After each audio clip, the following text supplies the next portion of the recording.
Yeah, well, the history wars are a sort of a catch-all phrase to describe contests over not only Australian history but history around the world. I guess there are an acceptance that history is really up for grabs, that debates about Australia's past are quite contested, as they are about other histories. For example, should Japan apologise for its treatment of World War II prisoners of war?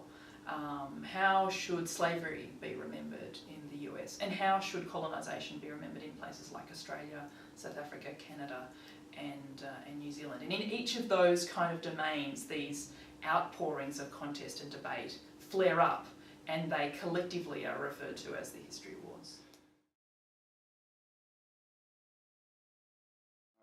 I think it's really important to understand that history isn't just what happened, it's something we do, and because it's up to different points of view, it can become very contested. And history matters. It shows us that history matters, that different governments have priorities and preferences for what versions of the past come out on top, and people feel very attached to those particular versions, whether they might be quite celebratory notions of Australian history or something else.